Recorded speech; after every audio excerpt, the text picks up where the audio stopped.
Hello friends, welcome back to RGM online classes. RGM education YouTube চ্যানেলের রোজ রাত 8টার special TET ক্লাসে তোমাদের সকলকে জানাই আরও একবার স্বাগত। আমরা এখানে প্রাইমারি টেট এবং আপার প্রাইমারি টেট পরীক্ষার জন্য প্রস্তুতি ক্লাসগুলো করছি প্রত্যেক দিন রাত্রি 9টা থেকে। তো আজকে সেটারই ক্লাস নাম্বার 9। এই ক্লাসগুলোতে আমরা প্রত্যেকটা টপিককে বিস্তারিত ডিসকাশন এবং তার পাশাপাশি সেই টপিক রিলেটেড যে সমস্ত পিওয়াইকিউসগুলো রয়েছে, যেগুলো সিটেট পরীক্ষা, তারপর প্রাইমারি টেট পরীক্ষা, তারপর ত্রিপুরা, আসাম, বিভিন্ন রাজ্যে যে টেট পরীক্ষাতে সেই টপিক থেকে প্রশ্ন এসেছে, সেগুলোকেও আমরা এই একই ক্লাসের মধ্যে আলোচনার পর সেগুলোকেও ডিসকাস করছি। তো আজকে আমাদের ক্লাস নাম্বার 9। আজকের আমাদের টপিক ভাষা ও চিন্তন। আরেকটা বিষয়, যারা ইন সার্ভিস টিচার রয়েছেন এবং যাদেরকে আগামীতে টেট পাস করতে হবে, সেই প্রত্যেককেও কিন্তু এই ক্লাসগুলো প্রত্যেকের জন্য কিন্তু খুব ইম্পর্টেন্ট। তারাও কিন্তু এই ক্লাসগুলো অবশ্যই করবেন, ঠিক আছে? তাহলে আশা করা যায় যে পেডাগোজি নিয়ে যে চিন্তা, পেডাগোজি নিয়ে যে একটা দুশ্চিন্তা বা ভয়, সেটা কিন্তু কেটে যাবে। ভাষা ও চিন্তন, ল্যাঙ্গুয়েজ অ্যান্ড থট। ভাষা বলতে আমরা কি বুঝি? ভাষা কি? ভাষা আমরা এর আগের দিন আলোচনা করলাম, ভার্বাল নন ভার্বাল দুটোই হয়। একটা হচ্ছে আমরা যখন এই যে শব্দ উৎপাদন করছি, মুখে কথা বলছি, শব্দ উৎপাদন করছি, এবং আমরা এখন বাংলা ভাষায় কথা বলছি। তো ভাষা হচ্ছে মানুষের ভাব, অনুভূতি, চিন্তা, অভিজ্ঞতা ও তথ্য আদান প্রদানের একটা প্রতীক ভিত্তিক মাধ্যম। এবার যারা ডিফ অ্যান্ড ডাম, যারা বোবা কালা রয়েছে, বা যারা হচ্ছে কথা বলতে পারে না, তাদের কি কোনো ভাষা নেই? তাদেরও ভাষা আছে। সেটাকে আমরা বলি হচ্ছে সাইন ল্যাঙ্গুয়েজ বা non verbal communications. Non verbal, যেটাতে শব্দ উচ্চারিত হচ্ছে না, যেটাতে কথা বলা হচ্ছে না, বাট সেখানেও ভাবের আদান প্রদান হচ্ছে, সেখানেও তথ্য আদান প্রদান হচ্ছে। তো ভাষা হচ্ছে এমন একটা বিষয়, বা আমি বলি পশু পাখিদের মধ্যে, তাদের তো ল্যাঙ্গুয়েজ আমরা বুঝি না, তো তাদের মধ্যেও তথ্য আদান প্রদান কিন্তু হচ্ছে, তো তাদেরও একটা ভাষা রয়েছে। তো এটাই হচ্ছে ভাষা। মনোবিজ্ঞান অনুযায়ী ভাষা হলো অর্থপূর্ণ প্রতীক ও শব্দের মাধ্যমে ভাব প্রকাশের একটা সামাজিক ব্যবস্থা। অর্থপূর্ণ প্রতীক ও শব্দের মাধ্যমে ভাব প্রকাশের একটা সামাজিক ব্যবস্থাই হচ্ছে ভাষা। তো ভাষা ও চিন্তনটা কি? ভাষা ও চিন্তনটা হচ্ছে যেটাকে আমরা বলছি ল্যাঙ্গুয়েজ অ্যান্ড থট। আমরা কি ভাবছি, আমরা কি চিন্তা করছি, এবং তারপর সেই ভাবনা, সেই চিন্তাটাকেই আমরা কিভাবে বহিঃপ্রকাশ করছি, সেই চিন্তন এবং তারপর যে সেই প্রসেসিংয়ের মাধ্যমে আমাদের বহিঃপ্রকাশ, সেই বহিঃপ্রকাশটা হচ্ছে ভাষা। ভাষার বৈশিষ্ট্যটা একবার দেখে নিই। ভাষা হচ্ছে যোগাযোগের মাধ্যম, অবশ্যই কমিউনিকেশন করা। আমি এখন যদি 10 জনের মাঝখানে বসে থাকি এবং আমি চুপ করে থাকি, তাহলে আমি তাদের সঙ্গে কমিউনিকেট করতেই পারবো না। আজকে যেমন আমি এই পার থেকে পড়াচ্ছি, তোমরা সবাই ওই পার থেকে ক্লাসটা করছো বা পড়ছো, এখানে একটা কমিউনিকেশন আছে। তোমরা যেটা বুঝতে পারছো না, কমেন্ট করছো, সেখানে আমি গিয়ে রিপ্লাই করছি। এই যে কমেন্ট অ্যান্ড রিপ্লাই, এটাও একটা ভাষার একটা যোগাযোগের মাধ্যম। তো ভাষা হচ্ছে কি করবে? যোগাযোগ করবে। এই যে বাঁদিকে প্রথম এই জায়গাটাতে দেখো, যে একটা বাচ্চা, এখানে একটা পেরেন্টস ধরো, আর এখানে ধরো ওর সিবলিংস রয়েছে বা কাজিনস রয়েছে, ঠিক আছে? তো এখানে কি হচ্ছে? একটা ফ্যামিলি পিকচার, এবং তারা কি করছে? প্রত্যেকে প্রত্যেকের সঙ্গে কথা বলছে, কমিউনিকেট করছে। তো এটা হচ্ছে যোগাযোগের মাধ্যম।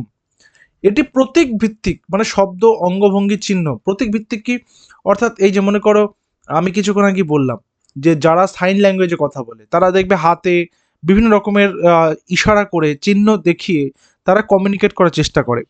তো এটা হচ্ছে একটা। যেমন আমি যদি বলি ক্রিকেট খেলাতে, এই যে দেখো, ক্রিকেট খেলাতে মনে করো আউট দিয়ে দিচ্ছে আম্পায়ার, তখন কেউ কি বল, চিৎকার করছে, out, you are out of the ground, you are out of the game, এরকম করে বলছে কি? বলছি না। আউটটা কি? আউট হচ্ছে আঙুলটা আম্পায়ার তুলে দিচ্ছে আকাশের দিকে, তার মানে তুমি আউট হয়ে গেছো, ঠিক আছে? আবার ক্যাপ্টেন যখন ডিআরএস নিচ্ছে, তখন কি করছে? দুটো হাত দিয়ে ইশারা করছে, ডিআরএস। এটা একটা ল্যাঙ্গুয়েজ, এটা একটা সাইন ল্যাঙ্গুয়েজ। তো অঙ্গভঙ্গি, চিহ্ন, শব্দ, এগুলো সবই হচ্ছে ভাষা। এটা হচ্ছে প্রতীক ভিত্তিক। ভাষা সামাজিক পরিবেশে শেখা হয়। সামাজিক পরিবেশ কিরকম? এখানে দেখো, এটা হচ্ছে, আমি একটা ফ্যামিলি পিকচার রেখেছি, একটা ফ্যামিলি পিকচার রেখেছি। এই ফ্যামিলি পিকচারের মধ্যে কে কে একটা প্যারেন্টস রয়েছে, তারপরে এল্ডার সিস্টার রয়েছে, হয়তো কাজিন সিস্টার রয়েছে, তারপর আরও বাচ্চারা রয়েছে, সিবলিংসরা রয়েছে। অর্থাৎ এটা সমাজের প্রাথমিক যেটা ইউনিট, সেটা কিন্তু পরিবার।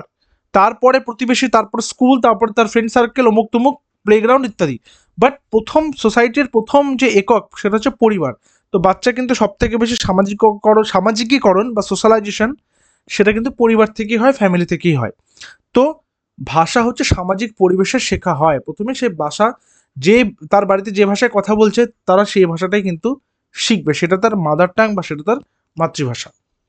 ভাষা চিন্তাকে প্রকাশ করে। কিছুক্ষণ আগে বললাম আমি কি ভাবছি, কি থট আমার প্রসেস। এই যে দেখো বাচ্চাটাকে, এক্সপ্রেস থট, ও ভাবছে যে আচ্ছা এই ব্যাপার।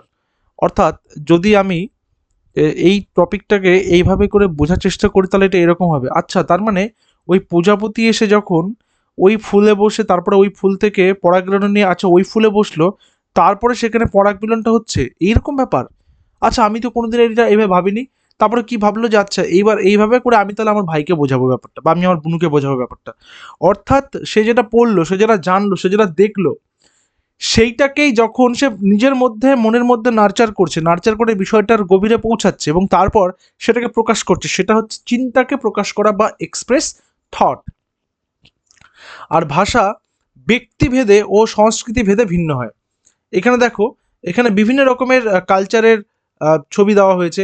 এ একজন বাঙালি হিন্দু ছেলে, বাঙালি মুসলিম ছেলে, এ হচ্ছে মনে করো প্যান্ট শার্ট পরেছে, হয়তো এ অন্য আহ, আহ, একটা ফ্যামিলির ছেলে।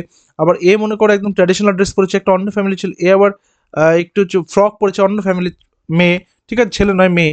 তো এরা কি প্রত্যেকটা অন্যান্য, প্রত্যেকটা ভিন্ন ভিন্ন, ঠিক আছে, যে দেশ, ভিন্ন ভিন্ন রাজ্য, ভিন্ন ভিন্ন জাতি, ভিন্ন ভিন্ন এলাকা, প্রত্যেকটা মানুষের কিন্তু থট প্রসেস আলাদা।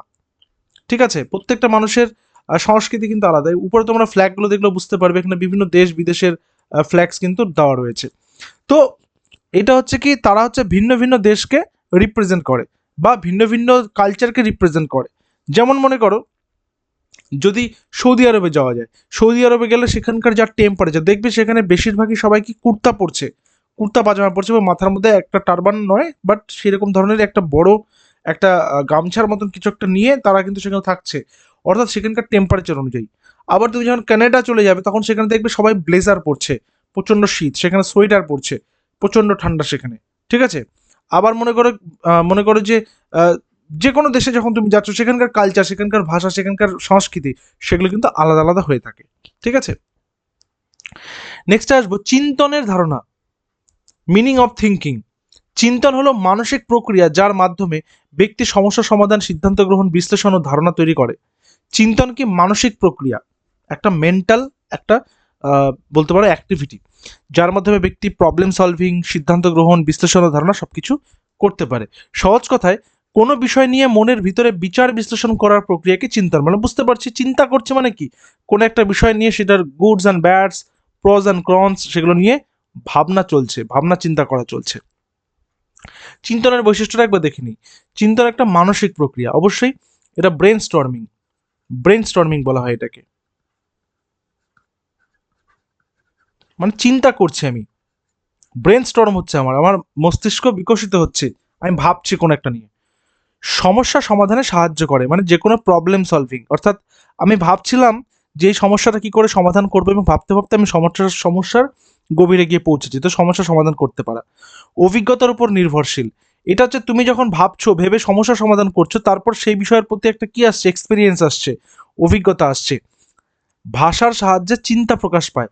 ভাষার সাহায্যে চিন্তা মানে কি, মনে করো আজকে আমাকে বলা হলো যে ইংলিশ, স্পোকেন ইংলিশ ক্লাসে গিয়ে বলা হলো যে আজকে আমরা বেসিক ব্যাপারগুলোকে জানবো, যে আমি ভাত খাই, এই বাক্যটাকে ইংরেজিতে কেমন করে করতে হয়। তো আমি এখানে সাবজেক্ট, ভাত এখানে অবজেক্ট, খাই এখানে ভার্ব, তাহলে আই ইট রাইস এখানে সাবজেক্ট ভার্ব এগ্রিমেন্ট। অর্থাৎ এইখানে দেখো, প্রথমে আমি কি ভাবলাম, প্রথমে আমি বাংলা ভাষাটাই ভাবলাম, যেহেতু আমি বাঙালি, আমি ভাত খাই।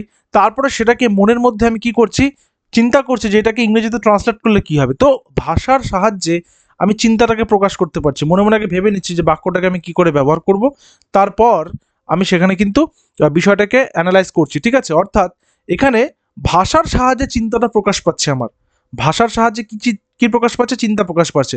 তো সেই কারণে ভাষা এবং চিন্তনের মধ্যে কি রয়েছে, সম্পর্ক রয়েছে। আমি কি ভাবছি এবং কি ভাষায় কথা বলছি, ভাষা ও চিন্তন একে অপরের সঙ্গে গভীরভাবে সম্পর্কিত, কো রিলেটেড রয়েছে। কেমন করে, আমি আমি কিভাবে ভাবছি, কোন বিষয়টা নিয়ে ভাবছি, এবং সেটাকে আমি কিভাবে প্রকাশ করছি, সেটাই হচ্ছে ভাষা এবং চিন্তার সম্পর্কটা। ঠিক আছে, এরপর আসো, ভাষা চিন্তাকে প্রকাশ করে। আমরা ভাষার মাধ্যমে চিন্তা প্রকাশ করি। চিন্তা বলতে এখানে থট। শিশু যখন বলে আমি জল খাবো, তখন সে নিজের প্রয়োজন প্রকাশ করছে, অর্থাৎ তার কিন্তু মনের মধ্যে একটা জাগছে, যে উদ্দীপনা জাগছে যে হ্যাঁ জল পিপাসা পেয়েছে, ওই পিপাসা হচ্ছে তার থট, একটা শারীরিক চাহিদা, সেটাকে তার ব্রেন তাকে সিগন্যাল দিল যে পিপাসা পেয়েছে, এখন জল খেতে হবে। তো ওই চিন্তাটাকেই সে ভাষার মাধ্যমে প্রকাশ করলো, আমি জল খাবো। চিন্তা ভাষাকে প্রভাবিত করে, যত চিন্তার বিকাশ ঘটে তত ভাষা উন্নত হয়। এখানে ভাষা বলতে শুধুমাত্র ল্যাঙ্গুয়েজ সেটা নয়, এখানে ভাষা বলতে আমি আমার যে আউটকামটা, আমার চিন্তার যে আউটকাম, সেই আউটকামটাকে এখানে বলা হচ্ছে। অর্থাৎ আমি কি বিষয় চিন্তা করছি, কতটা গভীরে চিন্তা করছি, সেই মোতাবেক আমার অ্যান্সারটা আসবে। ভাষা চিন্তার বিকাশে সাহায্য করে, অবশ্যই তাই। আমি কি বিষয় ভাবছি, এবার আমার কাছে যত ভাষা সমৃদ্ধ থাকবে আমি সেই বিষয়ে আরও বেশি করে ভাবতে পারবো। তো ভাষা নতুন ধারণা শেখাবে এবং যুক্তি শক্তি বৃদ্ধি করে। ভাষা ও চিন্তন সম্পর্কে গুরুত্বপূর্ণ মতবাদ নিচে আলোচনা করা হয়েছে, তার মধ্যে দুজনের কথা খুব ইম্পর্টেন্ট। এখানে আমি এই পার্টগুলো দেওয়ার কারণ কি রয়েছে সেটা আমি বলছি। জাঁ পিয়াজের মতবাদ, চিন্তা আগে আসে ভাষা পরে আসে, এই লাইনটা নিয়ে প্রশ্ন হয়েছিল এর আগে সিটেটে, ঠিক আছে, এই লাইনটা নিয়ে প্রশ্ন হয়েছিল, তো সেই কারণে এই পার্টটাকে এখানে রেখেছি। তো চিন্তা আগে আসে ভাষা পরে আসে, অর্থাৎ প্রথমে মানুষ কি করবে, ভাববে, তারপরে কি করবে, সেটাকে প্রকাশ করবে। আর শিশুর জ্ঞানীয় বিকাশের সঙ্গে ভাষার বিকাশ ঘটে। যত ওর কগনিটিভ ডেভেলপমেন্টটা হবে,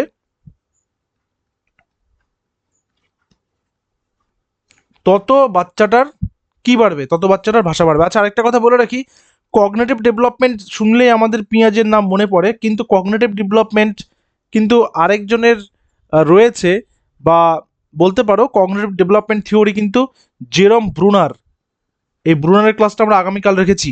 জেরম ব্রুনার, ঠিক আছে, যেন কখনো এটা না মনে হয় যে কগনিটিভ ডেভেলপমেন্ট পেয়েছি মানেই যা পিঁয়াজে আর কেউ নেই, তা কিন্তু নয়। আগামীকাল আমরা ব্রুনারের কগনিটিভ ডেভেলপমেন্ট থিওরিটা পড়বো। ভাষা হচ্ছে চিন্তার বহিঃপ্রকাশ। মূল বক্তব্য, চিন্তা ভাষাকে নিয়ন্ত্রণ করে, অর্থাৎ যে যেমন চিন্তা করবে সে তেমন কথা বলবে। আর লে ভাইগটসকের এই মতবাদটা রাখার কারণটা হচ্ছে এই যে এখানে প্রাইভেট স্পিচ, এই প্রাইভেট স্পিচ বা সেলফ টক নিয়েও সিটেটে কোশ্চেন এসছে এর আগে, এই জন্য এই দুটো লাইনকে এখানে গুরুত্ব দেওয়া হয়েছে।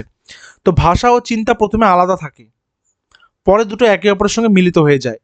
তো চিন্তা আমি আলাদা রাখছি আর ভাষা আমি আলাদা রাখছি, তারপরে যখন আমি চিন্তা করছি ভাষা দিয়েই তো চিন্তা করছি, অর্থাৎ আমি যখন কোনো কিছু ভাবি, যে আমি মনে মনে ভাবছি যে আজকে আমি যদি এই কাজটা করি, এই যে দেখো কি আমি বলছি, আজকে যদি এই কাজটা করি, এটা একটা ভাষার ব্যবহার হচ্ছে, মনে মনেই ভাবছি, অবচেতন মনে ভাবছি, কিন্তু ভাষার ব্যবহার হচ্ছে, তো দুটো সম্পর্ক করছি। এটাকে বলা হয় প্রাইভেট স্পিচ, নিজের সাথে নিজের কথা বলা, যেটাকে বলা হয় ইন্ট্রাপার্সোনাল। আবার তোমরা দেখবে ইন্ট্রোস্পেকশন বলে একটা কথা আছে। ইন্ট্রোস্পেকশন মানে কি, আত্মপর্যালোচনা করা, আত্মপর্যালোচনা, ইন্ট্রোস্পেকশন, ঠিক আছে। এরপর আসবো, আচ্ছা ওটা একটা উদাহরণ ছিল যে শিশু খেলতে খেলতে নিজে নিজে কথা বলে, এটি চিন্তার বিকাশে সাহায্য করে, যে ও আচ্ছা আচ্ছা, এটা এখানে দিলে, এটা এখানে দিলে, এটা মিলে যাচ্ছে, এই বক্সটা এখানে মিলে যাচ্ছে, তো বাচ্চারা নিজে নিজে কথা বলছে, নিজের সাথে কথা বলছে, এটা প্রাইভেট স্পিচ বা সেলফ টক, ভাষা চিন্তার বিকাশ ঘটাচ্ছে এভাবে। এবার আমরা দেখবো মেথডস বা প্রসেস অফ ল্যাঙ্গুয়েজ ডেভেলপমেন্ট কি। শিশুর ভাষা বিকাশ ধাপে ধাপে ঘটে, স্টেপ বাই স্টেপ ঘটে, একসাথে কিন্তু ঘটে না। আমরা আগেই দেখলাম এই স্লাইডটা, যেখানে আমরা মানসিক শক্তির কথা, মানসিক প্রক্রিয়ার কথা ইত্যাদি কথা কিন্তু জানতে পারলাম। তো এটা কি ইমিটেট করা, নকল করা, ইমিটেশন, ঠিক আছে, অর্থাৎ কাউকে অনুকরণ করা। দেখবে মা বাবা বাড়ির লোকজন যেভাবে কথা বলছে, যেই টোনে কথা বলছে, বাচ্চারা ওই টোনটাই কথা শেখে। তো মা বলছে জল, শিশুও বলছে জল, ঠিক আছে, তো এটা হচ্ছে ইমিটেট করা বলছে। নেক্সট, সামাজিক মিথস্ক্রিয়া, পরিবার, বন্ধু, শিক্ষক, পরিবেশের সঙ্গে যোগাযোগের মাধ্যমে ভাষা শেখে। দেখবে অনেকে স্ল্যাং ল্যাঙ্গুয়েজ, অনেক বাচ্চার বাড়িতে কোনো স্ল্যাং ল্যাঙ্গুয়েজ ইউজ হচ্ছে না, বাট ও যখন বাইরে বেরোচ্ছে তখন স্ল্যাং ইউজ করছে, তাহলে বুঝে নিতে হবে সেটা ও পরিবার থেকে শেখেনি, বন্ধু বান্ধব বা যেখান থেকে ও যেই পরিবেশে ঘুরে সেখান থেকে শিখেছে। অর্থাৎ এটা হচ্ছে আমি একটা এক্সাম্পল দিলাম, কারণ হচ্ছে সামাজিক মিথস্ক্রিয়া মানেটা কি, তুমি যাদেরকে যেভাবে দেখছো, কাউকে পোশাক পরিধান করতে দেখছো, সেরকমই হয়ে যাওয়ার চেষ্টা করছো। তোমাকে যেই জিনিসটা ভালো লাগছে, যেই বিষয়টা তোমাকে উদ্বুদ্ধ করছে, যেই বিষয়টা তোমাকে মোটিভেট করছে, তোমার যে জিনিসটা খুব পছন্দ হচ্ছে, সেইটার কথা এখানে কিন্তু বলা হচ্ছে। So, সামাজিক মিথস্ক্রিয়ার মাধ্যমে বা সোশ্যাল ইন্টারাকশন এর মাধ্যমে ভাষা তৈরি হয়। পুনরাবৃত্তির মাধ্যমে, রিপিটিশন, রিপিট করা বারংবার, উদাহরণ মা বাবা খাবো ইত্যাদি বারংবার বলা, বাচ্চাটা কি মা মা করছে, মা মা করছে, কাঁদছে, মানে তার মা বুঝতে পারলে হয়তো তার খিদা পেয়েছে। তো পুনরাবৃত্তির মাধ্যমে এটা কিন্তু হবে। নেক্সট হচ্ছে পুরস্কার ও উৎসবের মাধ্যমে, রিইনফোর্সমেন্ট। এটা হচ্ছে আমরা মোরাল ডেভেলপমেন্ট থিওরিটা পড়েছি না, মোরাল ডেভেলপমেন্ট থিওরি কে দিয়েছিলেন? কোহলবার্গ। তো এখানে কি শিশু সঠিক কথা বললে, প্রশংসা পেলে ভালো ভাষা বা ভাষা শেখা দ্রুত হয়, আর এটি আচরণবাদী মতবাদ দ্বারা সমর্থিত। অর্থাৎ সে যদি ভালো কথা বলে, ভালোভাবে ব্যবহার করে, তাহলে তাকে পুরস্কার দেওয়ার কথা বলা হয়, যে তোমাকে তাহলে চকলেটটা দেওয়া হবে। তখন তার মধ্যে কিন্তু চকলেটটা পাওয়ার জন্য ওই ভালো ভাষা শেখার প্রতি আগ্রহটা বাড়ে। নেক্সট হচ্ছে লার্নিং বাই প্লে। আমরা লার্নিং বাই ডুইং করেছি। এইটার ক্ষেত্রে একটা জিনিস কি, প্লে স্কুল রয়েছে, বর্তমানে প্লে স্কুলগুলো রয়েছে। এই প্লে স্কুলগুলোতেও কিন্তু খেলাধুলার মাধ্যমেই পড়ানো হয়, যেখানে ছড়া, গল্প, নাটক, গান ইত্যাদির মাধ্যমে ভাষা দ্রুত শেখা যায়, খেলাধুলার মাধ্যমে শেখা যায়। So learning by play. আর অভিজ্ঞতার মাধ্যমে, শিশু বাস্তব অভিজ্ঞতা থেকে নতুন শব্দ শেখে, যেমন বাজারে গিয়ে ফলের নাম শেখা। ওই আমি আগের দিনে বলেছিলাম যে A for Apple, A for Apple, তো এই অ্যাপেলটাকে নিতে গিয়ে ও এই আপেলটার যে একটা জ্ঞান, সে আপেলের জ্ঞানটা সে কিন্তু পেয়ে গেল, ঠিক আছে। ওই বাজারে আপেলটা দিল, আচ্ছা এটা অ্যাপেল। তখন বাবা বললো যে দেখ এই যে আপেল, এটা হচ্ছে আপেল হয়, যে আপেলটা এ ফর অ্যাপেল হয়। তারপরে বিড়াল দেখেছে, সিএটি ক্যাট, ক্যাট মানে বিড়াল, সে তখন একটা বিড়ালকে দেখতে পেয়ে তখন জানতে পারলো এটা হচ্ছে বিড়াল হয়। তো বাস্তব অভিজ্ঞতার সঙ্গে নতুন শব্দ কিন্তু সে শিখতে পারে। তারপরে তাছাড়াও তো বাজারে গেলেও নতুন নতুন জিনিস দেখতে পাচ্ছে, সেগুলো জানতে পারছে, সেগুলো চিনতে পারছে। ভাষা বিকাশে প্রভাবক, ভাষা কোন বিষয়ের বা ভাষাকে কোন বিষয়গুলো নিয়ন্ত্রণ করে, এটা হচ্ছে ভাষা বিকাশের প্রভাবক। বুদ্ধিমত্তা, মানে তার কতটা ইন্টেলিজেন্স রয়েছে, তার কতটা প্রজ্ঞা বিকাশিত হচ্ছে সেটা। পারিবারিক পরিবেশ, পরিবারের পরিবেশটা কিন্তু খুব ইম্পর্টেন্ট, সেখানে কতটা সে সুস্থ একটা পরিবেশ পাচ্ছে, খুব ভালো একটা পরিবেশ পাচ্ছে, এবং কি ধরনের ভাষা সেখানে ব্যবহৃত হচ্ছে, মার্জিত ভাষা ব্যবহৃত হচ্ছে কি না হচ্ছে, নাকি সবসময় তার বাবা মা দেখছে, বাচ্চা দেখছে বাবা মা একে অপরের সঙ্গে ঝগড়া করছে, তো যেরকম তার বাবা মা হবে ঠিক সেরকমই কিন্তু তার বাচ্চাটা হবে। সামাজিক পরিবেশ, ও যেখানে মিশছে, স্কুলে যাচ্ছে, টিউশনে যাচ্ছে, টিউশনটা এখন অ্যাকচুয়ালি বাচ্চাদের জন্য টিউশন নয়, বাচ্চাদের জন্য মোটেই টিউশন নয়, প্রাইমারি আপার প্রাইমারি লেভেল পর্যন্ত তারা স্কুলে যাবে, পড়বে এবং ভালো করে বাড়িতে পড়বে। তো এই যে টিউশন নয়, ক্লাসে যাচ্ছে, পড়তে যাচ্ছে, তারপর খেলতে যাচ্ছে, তো সেই জায়গাগুলো থেকে সেই বাচ্চাটার মধ্যেও কিন্তু ভাষা বিকশিত হচ্ছে। এটা গেল। স্বাস্থ্য এবং শারীরিক অবস্থা, স্বাস্থ্য এবং শারীরিক অবস্থা হচ্ছে ও আহ, নিজের হেলথ সম্পর্কে কতটা কনসাস এবং নিজের হেলথ সম্পর্কে কতটা জ্ঞান। এই জন্য দেখবে বর্তমান প্রাথমিক বিদ্যালয়ের ক্ষেত্রে স্বাস্থ্য সম্পর্কিত কিন্তু একটা বই থাকে, যেখানে নখ পরিষ্কার রাখা, চুল কাটা, গা হাত পা সবসময় পরিষ্কার করে স্নান করা, পরিষ্কার পরিচ্ছন্ন পোশাক আশাক পরা ইত্যাদি বিষয়ে গুরুত্বগুলো কিন্তু বোঝানো হয়। তো এইটা কিন্তু এখানে রয়েছে। শিক্ষার সুযোগ, ও যে ক্লাসরুমে আছে সেখানে শিক্ষার কত সুযোগ পাচ্ছে, এবং অর্থনৈতিক অবস্থা, অর্থাৎ তার ইকোনমিক্যাল বা ইকোসোশ্যাল যে তার যে ব্যাকগ্রাউন্ড সেটা কেমন, ওকে কি মিনিমাম খাবারের জন্য লড়াই করতে হচ্ছে, নাকি যেগুলো বেসিক নিডস, যেগুলো যে অন্ন বস্ত্র বাসস্থান, এই অন্ন বস্ত্র বাসস্থানের জন্য তাকে কি খুব লড়াই করতে হচ্ছে, সে কি দিনে একবারে বেশি খাবার পাচ্ছে না, তাহলে তো তার বাকি ভাষা বিকাশ ইত্যাদি ইত্যাদি এগুলোর দিকে ফোকাস যাবে না। তো এই বিষয়টা কিন্তু দেখতে হবে। বয়স অনুসারে ভাষার বিকাশটা কি করে হয়, এইখান থেকে প্রচুর কোয়েশ্চেন আসে, এটা একটু ভালো করে ফোকাস করো। বয়স ভিত্তিক ভাষা বিকাশের ধাপ, এখানে দেখো 0 থেকে 6 মাস, এই সময় কি শিশু কান্নার মাধ্যমে চাহিদা প্রকাশ করে, কিরকম ক্ষুধা, অস্বস্তি ইত্যাদির জন্য সে কান্না শুরু করে, ক্রাইং। 6 মাস থেকে 12 মাস, মানে 1 বছর বয়সের, হাফ বছর থেকে 1 বছর, এই সময় বাচ্চাটা ব্যাবলিং শব্দ, মা মা বা রিপিটেডলি সাউন্ড ব্যাবলিং করছে। 1 বছর থেকে 2 বছর, এই সময় পুরো একটা বাক্যের অর্থ প্রকাশ করতে পারছে, যেমন জল, আমি জল চাই, সো জল, শুধু জল, মানে শব্দের মাধ্যমে একটা নিড বোঝানোর চেষ্টা করছে সে। 2 থেকে 3 বছর, টেলিগ্রাফিক ভাষা পর্যায়, এটা কি, এটা হচ্ছে মা জল দাও, 2 বা 3 শব্দের মধ্যে মা জল দাও, মানে 2 থেকে 3 বছর হয়ে গেছে, কিন্তু এখন সে বাক্য রচনা করতে পারে, বাক্য রচনা করতে শিখে গেছে যে এইভাবে কথাটা বলতে হবে। 3 থেকে 5 বছর, মানে তখন ওর স্কুল শুরু হয়ে গেছে, তাহলে কি শব্দ ভাণ্ডার দ্রুত বাড়তে থাকে এই সময়, কারণ তখন তার মধ্যে সামাজিকীকরণটা খুব হয়। এতদিন তো সে বাড়ির মধ্যে ছিল, বাড়ির আত্মীয় স্বজনের মধ্যে ছিল, এবার সে স্কুল যাচ্ছে, ঠিক আছে, স্কুল যাচ্ছে 3 থেকে 5 বছর বয়স, প্রি স্কুল, প্রি প্রাইমারি, তাহলে তার মধ্যে সে সেখানে প্রচুর নিজের বয়সী বাচ্চাদের সঙ্গে মিশছে, টিচারদের সাথে মিশছে, অনেক কিছু দেখছে, গাড়ি ঘোড়া অনেক কিছু দেখতে পাচ্ছে, তো তখন তার মধ্যে র্যাপিড গ্রোথ হচ্ছে। এখানে দেখো র্যাপিড ল্যাঙ্গুয়েজ গ্রোথ স্টেজ এখানে লেখা আছে।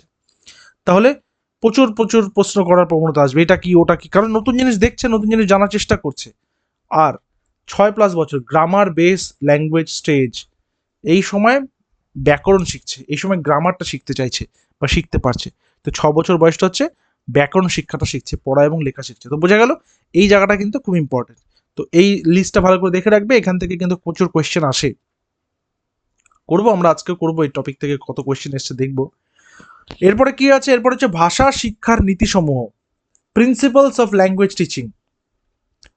সহজ থেকে কঠিনের দিকে যাবে, সিম্পল টু কমপ্লেক্স, মানে শব্দ সহজ, সহজ শব্দ আগে, কঠিন শব্দ পরে, মানে প্রথমে ছাড়া ছাড়া শব্দ, তারপরে যুগ্ম শব্দ, তারপরে জটিল শব্দের দিকে যাব। তো সহজ থেকে কঠিনের দিকে যেতে হবে, ধাপে ধাপে ধাপে ধাপে, এই যে দেখো সিঁড়ি করে করা হয়েছে এখানে, ধাপে ধাপে যাতে উঠতে পারে। দ্বিতীয়ত, জানা থেকে অজানা, পরিচিত বিষয় থেকে নতুন বিষয় শেখানো, জানা থেকে অজানার দিকে তাকে নিয়ে যেতে হবে। এর মধ্যে হতে পারে যে পার্থিব থেকে অপার্থিব, এর মধ্যে হতে পারে যে কংক্রিট থেকে অ্যাবস্ট্রাক্ট, এর মধ্যে হতে পারে যে যে কোনো বিষয়, যেইগুলো বিষয় সম্পর্কে তার ধারণা আছে সেখান থেকে, যেমন পাতা চেনে, একটা বাচ্চা পাতা চেনে, এবার পাতাটাকে নিয়ে এসে একদম, মনে করো একটা আম গাছের পাতাকে নিয়ে এসে সেইখানে যে তার মধ্যে যে সমান্তরালভাবে যে তার শিরাবিন্যাসটা রয়েছে সেটাকে ভালো করে দেখানো যেতে পারে। তো ওই শিরাবিন্যাসটা সে কখনো দেখে না, সে শুধু পাতা দেখেছে গাছে, তো সেটা করা যেতে পারে। যেমন ঘরের জিনিসের সাথে বাড়ির বাইরের জিনিসের একটা সম্পর্ক করা। তারপরে কংক্রিট টু অ্যাবস্ট্রাক্ট, যেটা আমি বললাম, কংক্রিট মানে কংক্রিট টু অ্যাবস্ট্রাক্ট মানে হচ্ছে যেটা তোমার পার্থিব থেকে যেটা অপার্থিবের দিকে যাবে, মানে এখানে বলেছে স্থূল থেকে সূক্ষ্ম, বা তুমি বলতে পারো যে যেটা অপার্থিব, যেটা হচ্ছে অস্তিত্ব রয়েছে, বাহ্যিক যেটার চেহারা রয়েছে। যেমন আমি আগের দিনও বলেছিলাম যে এ আর বি এরা দুজনে হচ্ছে বন্ধু, এই দুজনকে আমি দেখতে পাবো, কিন্তু এদের দুজনের মধ্যে যে বন্ধুত্ব রয়েছে সেই বন্ধুত্বকে কিন্তু আমি দেখতে পাচ্ছি না। ঠিক আছে, তারপর নম্বর 4 হচ্ছে কার্যকর অংশগ্রহণের নীতি। কার্যকর অংশগ্রহণের নীতি হচ্ছে কি অ্যাক্টিভ পার্টিসিপেশন। আমি বারংবার একটা কথা বলি, প্রত্যেককে বলি যে পেডাগজিতে বাচ্চারা অ্যাক্টিভ পার্টিসিপেন্ট, কিন্তু যেইখানে দেখবে বাচ্চাদের দ্বারাই কোনো কিছু করানো হচ্ছে তাহলে বুঝতে হবে ওটা পেডাগজিতে খুবই গ্রহণযোগ্য। আর যেখানে দেখবে টিচাররাই সব বানিয়ে দিচ্ছে বাচ্চাদেরকে, বাচ্চারা শুধুমাত্র মেয়ার ইমিটেটরের মতো বসে আছে, শুধু ইমিটেট করছে, অনুকরণ করছে, সেটা একদম ক্রস, সেটা একদম বাদ, একদম কাটা। কারণ পেডাগজি সবসময় বলে বাচ্চাদেরকে অ্যাক্টিভ পার্টিসিপেন্ট হতে। নেক্সট কি আছে, অনুশীলনের নীতি, মানে প্র্যাকটিস করে যেতে হবে, প্রিন্সিপালস অফ প্র্যাকটিস, যত বেশি প্র্যাকটিস তত বেশি আয়ত্ত, যত বেশি ভাষা ব্যবহার তত বেশি ভাষার প্রতি দক্ষতা। আগ্রহের নীতি মানে ইন্টারেস্ট প্রিন্সিপাল, এবার যখনই সে নতুন কিছু জানবে, নতুন কিছু শিখবে, তখন তার কি হবে, ইন্টারেস্ট তৈরি হবে, সেই বিষয়ের প্রতি আগ্রহ তৈরি হবে। তারপরে কি, আচ্ছা আগ্রহটা গেল, তারপরে কি ব্যক্তিগত পার্থক্য, মানে ইন্ডিভিজুয়াল ডিফারেন্সেস।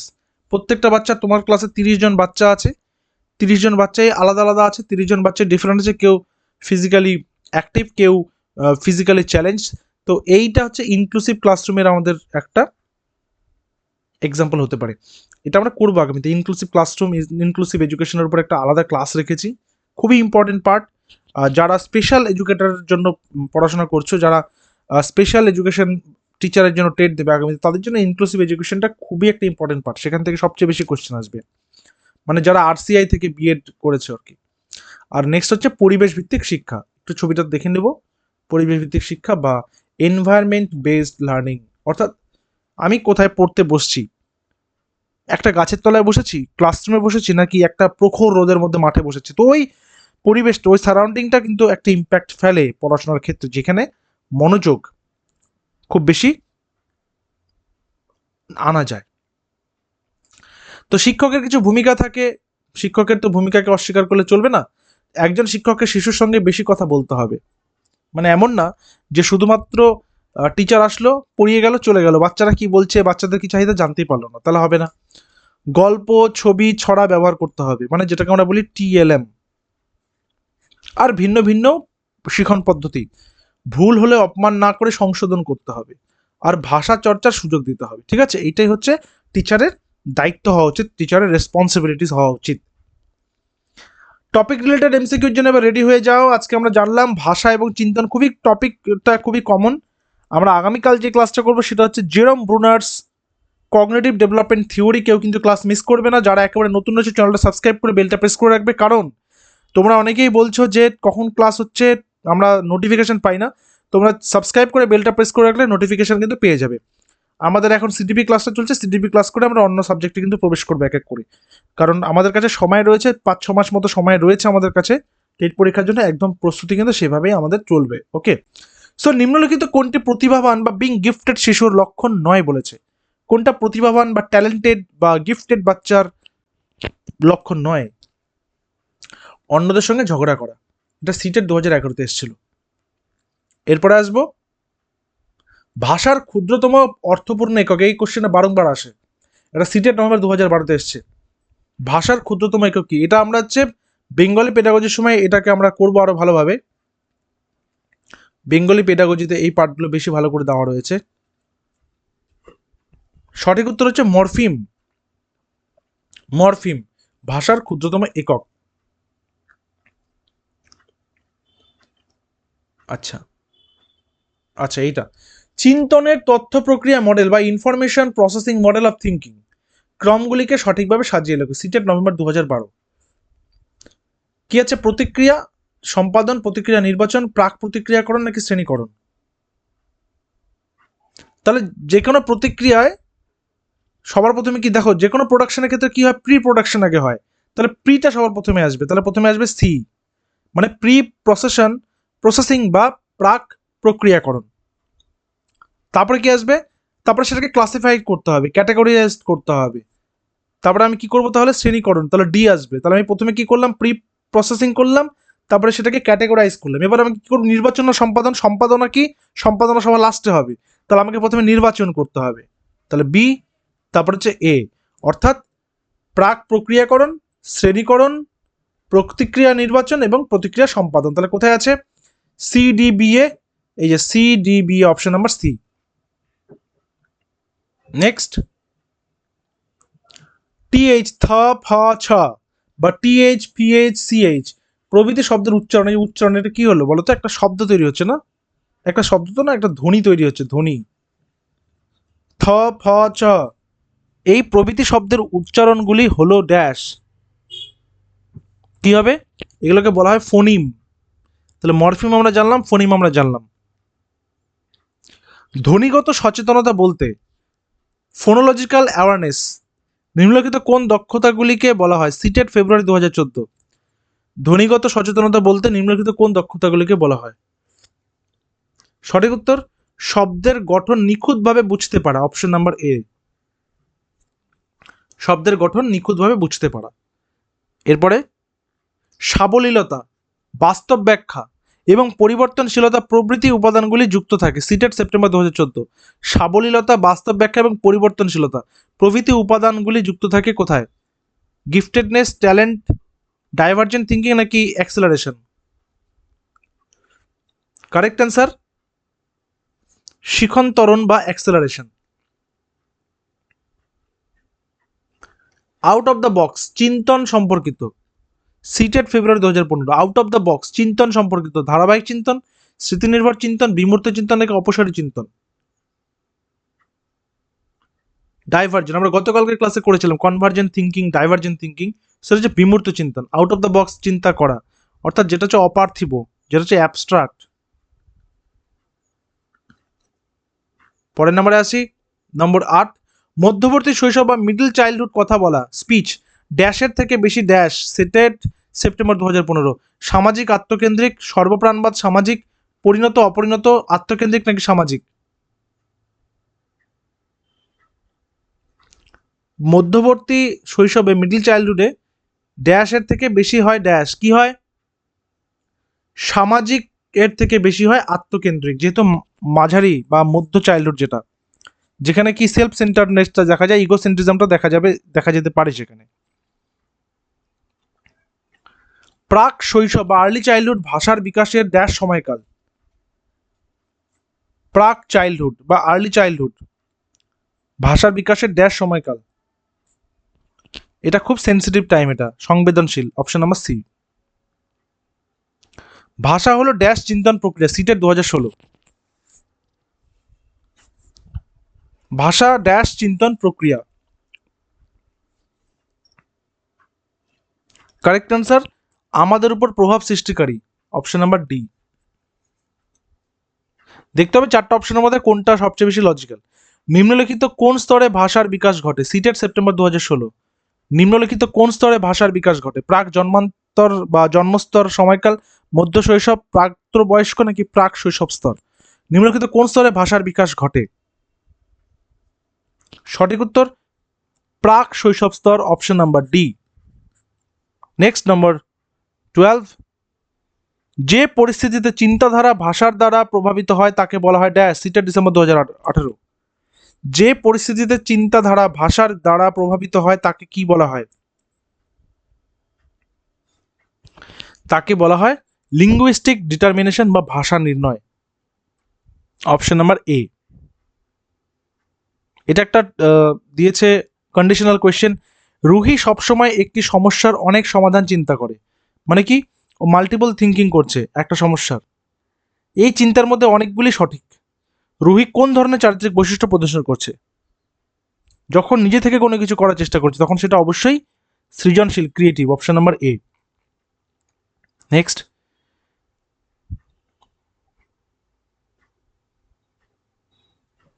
নিম্নলিখিত প্রশ্নগুলির মধ্যে কোনটি শিশুর যৌক্তিক চিন্তাভাবনা বা ক্রিটিক্যাল থিঙ্কিং বৃদ্ধি করে?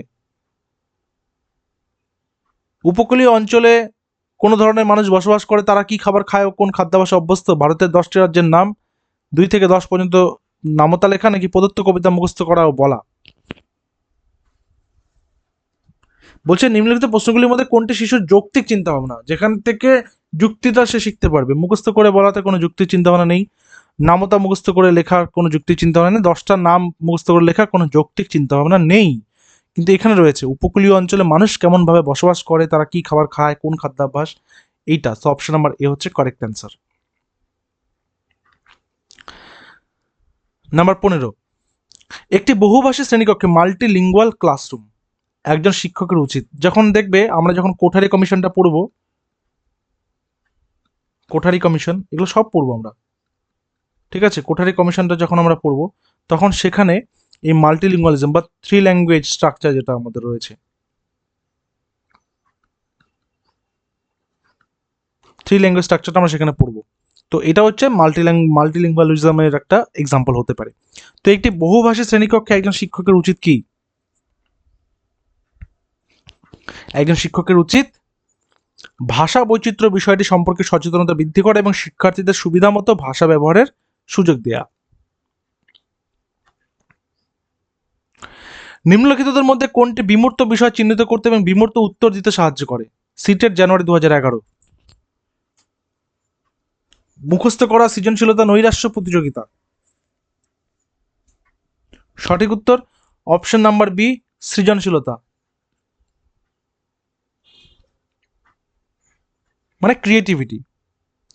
প্রাথমিক স্তরের শ্রেণীকক্ষে ভাষার বিকাশ, ল্যাঙ্গুয়েজ ডেভেলপমেন্ট সহজতর হবে। প্রাথমিক শ্রেণীকক্ষে কি হবে কারেক্ট অ্যান্সার? কারেক্ট অ্যান্সার হবে বিমূর্ত ধারণা, মানে যেটা হচ্ছে অ্যাবস্ট্রাক্ট যে থট রয়েছে বা অ্যাবস্ট্রাক্ট থিঙ্কিং। এর পরিবর্তে শিক্ষক যখন দৃশ্যমান বস্তুর ব্যবহার বেশি করবে। বিমূর্ত চিন্তন, অপসারী চিন্তন বিষয়ে আলোচনা করে। বিমূর্ত চিন্তন কোন বিষয়ে আলোচনা করে, অপসারী চিন্তন কোন বিষয়ে আলোচনা করে? বিমূর্ত চিন্তন মানে আমরা বুঝতে পারছি কি যেখানে ক্রিয়েটিভিটি থাকবে, অর্থাৎ যেখানে একাধিক উত্তর বেশি উৎসাহিত হবে। আর অপসারী চিন্তা মানে কি ফাইনালি একটা একটা ফাইনাল ডিসিশন আসবে। অপসারী মানে যেখানে একটা ডিসিশন আসবে। আমরা গতকাল করেছি কিন্তু এগুলো, গতকাল যারা ক্লাসগুলো করেছে তোমরা কিন্তু জানো যে আমরা কনভার্জেন্ট ডাইভার্জেন্ট থিঙ্কিং এর ক্ষেত্রে কি বলেছিলাম, যে যখন এই অপসারী চিন্তনের ব্যাপারটা আসছে তখন সেখানে ফাইনালি একটা নির্যাস বেরোচ্ছে। আর বিমূর্ত চিন্তন বা যেটা হচ্ছে তোমার আহ, আহ, অনুসারী চিন্তন বা অভিসারী চিন্তন, সেখানে কিন্তু ও অনেক রকম ভাবে চিন্তা করছে যে কি করা যায়, কোনটা করা যায়। শিশুর ভাষাগত উন্নতি নির্ভর করে, ত্রিপুরা আপার প্রাইমারি টেট 2015। শিশুর ভাষাগত উন্নতি নির্ভর করে। সঠিক উত্তর এ এবং বি উভয়ের উপরেই, অপশন নাম্বার সি। অর্থাৎ উন্নততর আর্থসামাজিক পরিবেশের উপর উন্নততর বিদ্যালয় ব্যবস্থার, আজকে যেটা আলোচনা করলাম, যে তার ইকোনমিক্যাল এবং সোশ্যাল যে পরিবেশ রয়েছে সেটা কেমন, সেটা খুব ইম্পর্টেন্ট। প্রাথমিক স্তরের শিক্ষার মাধ্যমে হওয়া উচিত ত্রিপুরা আপার প্রাইমারি টেট। আঞ্চলিক ভাষা বাংলা, মাতৃভাষা ককবরক। ককবরক এটা হচ্ছে ত্রিপুরার একটা ভাষা হয়, একটা একটা সেখানকার একটা লোকাল ল্যাঙ্গুয়েজ হয়। কারেক্ট অ্যান্সার অবশ্যই মাতৃভাষা, সেটা যেটাই হতে পারে। লিঙ্গ বৈষম্য মানে যেটাকে আমরা বলবো যে জেন্ডার ডিফারেন্স, এই চ্যাপ্টারের মধ্যে একটা অংশ রয়েছে, এটা আমরা পড়াবো, যেখানে আমরা জেন্ডার বায়াস, জেন্ডার স্টিরিওটাইপ আর জেন্ডার ইকুয়ালিটি আর জেন্ডার ডিফারেন্স, আমি মোটামুটি লিখে রাখলাম। এগুলো নিয়ে আমাদের একটা আলাদা ক্লাস আছে কিন্তু, হ্যাঁ, আমরা এগুলো করব। তো লিঙ্গ বৈষম্য হচ্ছে এমন একটি বিশ্বাস বা মনোভাব যাতে বোঝানো হয়। ত্রিপুরা টেট আপার প্রাইমারি 2015 কি? সঠিক উত্তর কি হবে? সঠিক উত্তর হবে একটি লিঙ্গ স্ত্রী বা পুরুষ অন্য একটি লিঙ্গ স্ত্রী বা পুরুষ অপেক্ষা অধিক ক্ষমতা সম্পন্ন। তো লিঙ্গ বৈষম্য সবসময় লিঙ্গ বৈষম্য সবসময় এটাই করে যে একজনকে সুপিরিয়র করবে, একজনকে খারাপ করবে, মানে ইনফিরিয়র করবে। নেক্সটে আসি, ভাষা বিকাশের নেটিভিস্ট দৃষ্টিভঙ্গির প্রবক্তাকে। Tripura upper primary TET 2016। ভাষা বিকাশের নেটিভিস্ট দৃষ্টিভঙ্গির প্রবক্তা কে? Correct answer Noam Chomsky, option number C. পরের নাম্বারে আসো, সংকেত এবং চিহ্ন নিম্নোক্ত কোন প্রক্রিয়াটি আবশ্যিক উপাদান? এটাও ত্রিপুরা টেট 2016 এসছে। সংকেত এবং চিহ্ন নিম্নোক্ত কোন প্রক্রিয়াটি আবশ্যিক উপাদান? চিন্তন, সংবেদন, প্রত্যক্ষণ, কোনটিই নয়। সঠিক উত্তর অপশন নাম্বার এ, চিন্তন প্রক্রিয়া।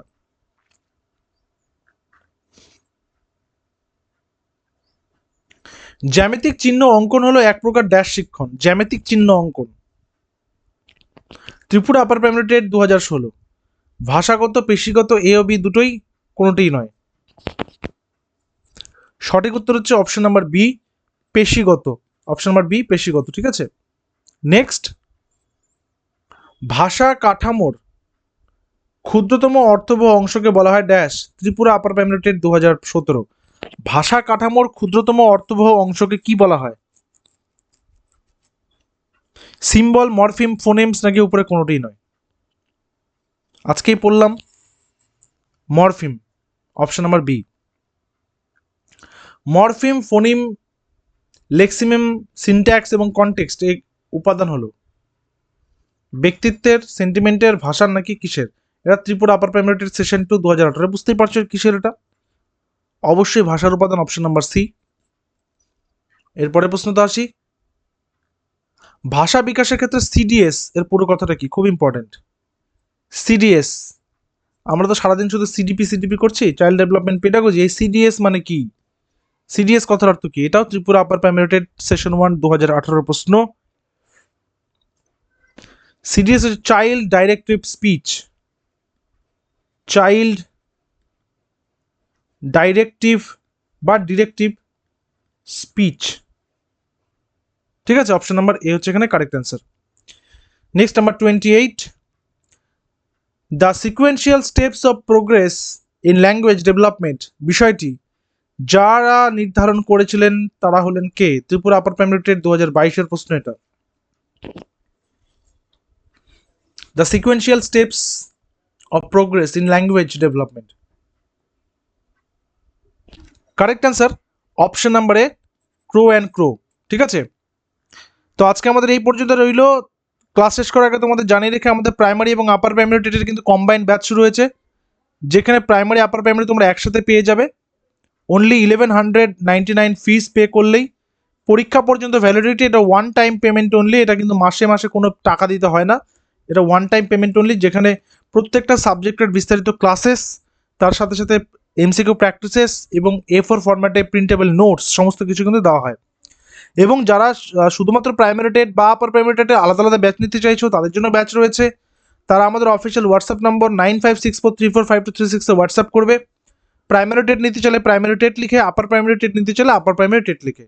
প্রাইমারি টেটের ফিজ 999, আপার প্রাইমারি টেটের ফিজও 999। এবং যারা দুটোই একসাথে নিতে চাইছো তাদের জন্য এই কম্বাইন্ড ব্যাচ রয়েছে যেটার ফিস 1199। তো চাইলে অবশ্যই যোগাযোগ করতে পারো আমাদের হোয়াটসঅ্যাপ নাম্বারে। আজকের ক্লাস আমাদের এই পর্যন্তই, দেখা হচ্ছে পরবর্তী ক্লাসে। তার আগে একটা হোমওয়ার্ক দিয়ে দিচ্ছি তোমাদেরকে, সেটা হচ্ছে প্রাইভেট স্পিচ। এই প্রাইভেট স্পিচের ব্যাপারে কোন মনস্তত্ত্ববিদ বা কোন চাইল্ড সাইকোলজিস্ট গুরুত্ব সহকারে বলেছেন প্রাইভেট স্পিচ, ভাষা শেখানোর ক্ষেত্রে প্রাইভেট স্পিচের ব্যাপারে কে জোর দিয়েছেন। ঠিক আছে, এটা হচ্ছে আজকে তোমাদের হোমওয়ার্ক, নিচে কিন্তু নামটা লিখবে। দেখা হচ্ছে পরবর্তী ক্লাসে। Children, stay connected with RGM education YouTube channel. Thank you very much.